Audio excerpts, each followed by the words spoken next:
Hey guys, and welcome back to my channel. So today I am back with a first impression slash review on a new makeup product, and it is going to be on the Manny Aids Lunar Beauty Lives of Drag color palette. I have heard so many things about the palette, and I was really excited when I saw his launch video just because it's his first makeup product that he's launching with his cosmetic line. So I am really happy for him. I feel like he's came such a long way. I've been watching him ever since he started YouTube. I remember watching those videos and just thinking like, wow, this is really innovative. Like, there's no one really out there who does makeup tutorials as a guy. Of course, him and Patrick Star started it all, so I am really happy for him and to see him prospering and coming out with makeup. So I'm really excited to do this first impressions for you guys. I already did use the palette, so the full first impressions and demo are going to be towards the end of the video like always, but I do want to talk about the palette a little bit more just because there were some speculations and just things to take note of about the palette. So I am going to be talking about the palette a little bit more, but I'm not going to go into much detail just because if you follow Manny and me, he did a whole launch video of this palette. So I just want to go ahead and just get right into it. So this is what the box looks like, and it has Lives of Drag, and it's in a glittery kind of text, Lunar Beauty, and the palette actually says color palette. I saw this video that went up on my feed, and it was like a whole debacle. Too deep into it, but if you would like to watch the video, I'll link it down below. It's by a girl named Jen who goes by Jan Loves Reviews, and she made this whole video about it just because of the colors that he has in his palette under regulations with the whole cosmetic industry or something like that. I didn't really go deep into it. The video was really informative, so if you guys would like to take a look at it, I'll go ahead and link it down below. So that's the whole reason why Manny couldn't call this an eyeshadow palette, was because some of the colors, and it even says at the bottom here, it says, attention, these shades may not be suitable for direct eye use. So more like the shades that had like some red number colors in it. And the reason being is because those eyeshadows are the ones that tend to stain your eyelids. And although the staining always comes off with like really pink or red or just any shadows that have those colors, the cosmetic industry takes this as basically staining the eye, not being suitable for the eye. So that's why he couldn't call this an eyeshadow palette and instead call it a color palette. So I thought that was very interesting how he had to take all that into consideration, and it just goes to show that it takes so much to create cosmetics and eyeshadows and just anything. So we do have to take that into consideration when reviewing kind of these palettes and the hard work that it takes to create cosmetics all in all. So that's what the outside looks like. This is what the palette looks like. So it has like kind of holographic feeling to it, and it has, here we have Manny's eyes, Lives of Drag is what the palette is called.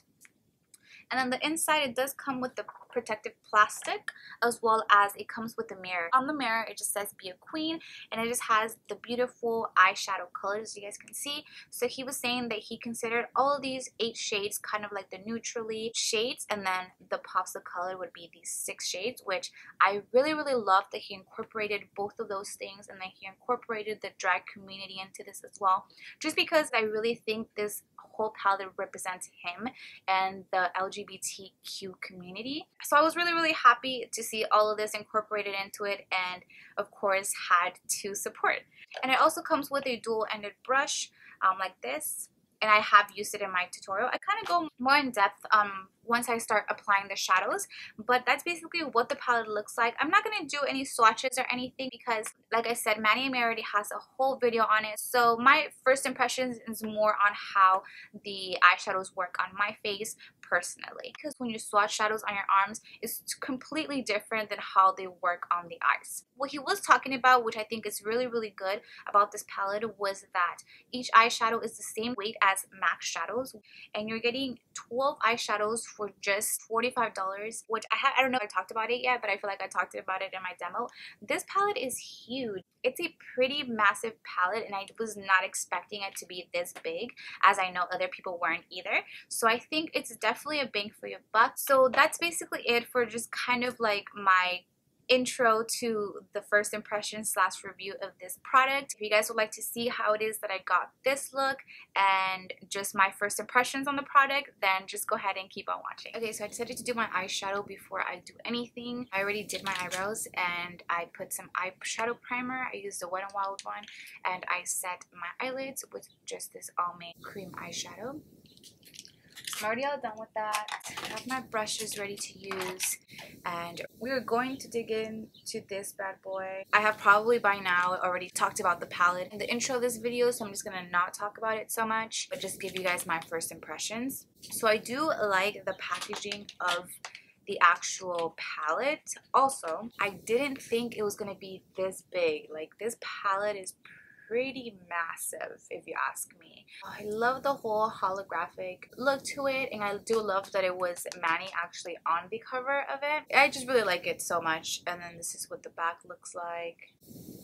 Lunar Beauty. And this is the front once again. This is what the shadows look like. I probably have already showed you in the beginning of this video, so I'm just gonna go ahead and get right into it. It does have this plastic cover in the front, and this is what the eyeshadow brush looks like. So this is like the front, looks like a cute little blending brush sort of, and this is the kind of shader brush. It says Lunar Beauty right there. So that's just what it looks like. Nothing out of the ordinary. It seems pretty flimsy, so I'm not like too concerned about it. I think I'm gonna use this white eyeshadow just to highlight my brow bone. So we're using Cake Face on the brow bone.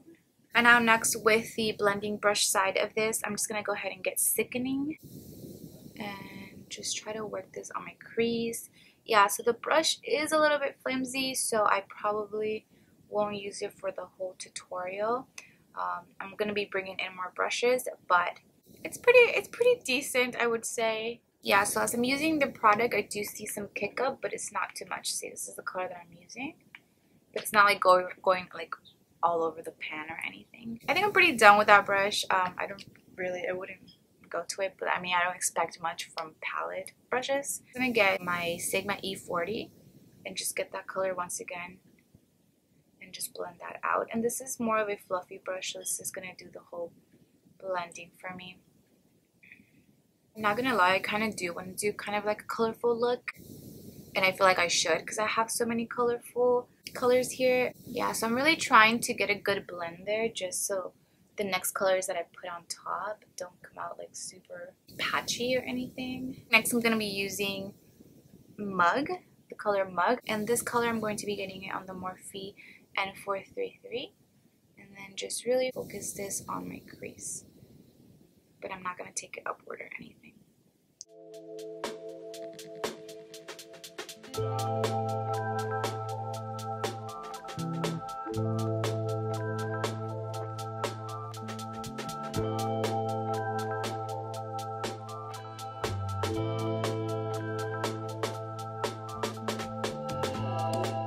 I'm just gonna take that big fluffy brush just to blend it out.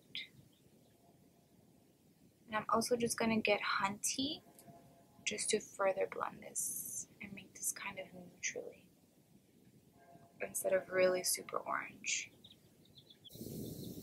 So I went ahead and just blended that out, and I've come to the conclusion that I do want to do a pop of color on the lid. What I'm going to do is I'm going to go ahead and cut my crease with some concealer, and I'm going to put the shade Kiki on top of that, which is this really pretty mint color. And the reason why I decided to cut my crease instead of just using the shadow right on top of my lid is because I usually always do this with any eyeshadow, no matter what eyeshadow it is, and just because I feel like the shadow sticks better no matter which shadow it is, once again. So that's just something that I do that works for me, so that's why I'm going to go ahead and do it for this video as well. I'm actually going to be using the shader brush side that comes with the dual-ended brush. And I'm going to go ahead and just get that Kiki color. There's actually not that much pickup of the product, which I'm really surprised. And we're just gonna go ahead and put that on the lid.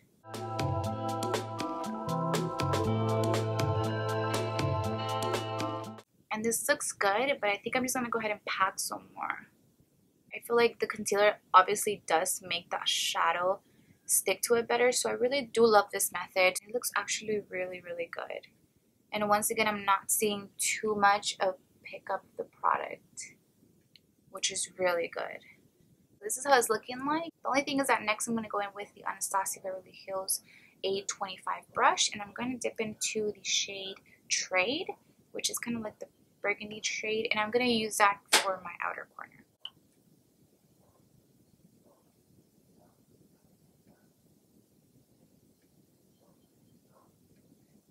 And I think the blend of the two looks really, really nice.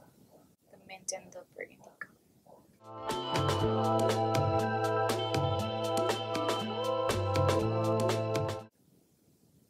And I'm just gonna go ahead and pack that color just to get it like right, like on the 3/4 of the lid. I really like how it came out, and I really loved how those two colors blended in together. See how there's like not even any like harsh lines or anything, so that's a really good sign. So I'm really happy. I really like that the neutral shades mix well with the pops of color and just blended great all together. So now what I'm going to do is I'm going to go ahead and just do some lashes and just finish up my lower lash. Okay, so as you guys can see, I finished up the rest of my makeup. I actually did put just some liner, not wing liner, just at the top, and I put some lashes. I did blend a little bit of the eyeshadow at the bottom. I basically did the same thing. So everything that I did on top of my lid, I did it for my lower lash line. And I just ended up with this lipstick. This lipstick's actually Jeffree Star's Androgyny, if you were wondering.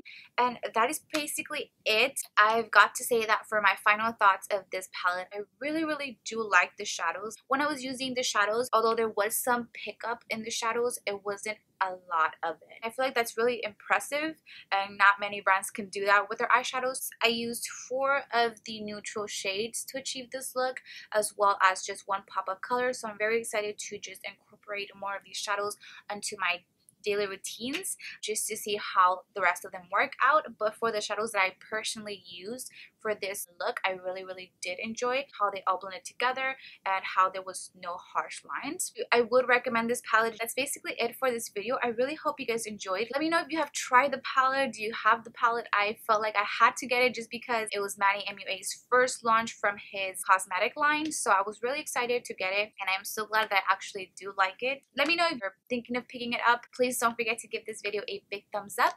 Don't forget to comment, like, and subscribe for more. And don't forget to tap on that bell twice to get notifications whenever I post a video. I know YouTube has kind of changed, and not everybody that's subscribed to me gets my post notifications. So just go ahead and click that bell to get notified whenever I do post videos. And I will see you guys in my next one. Bye, guys.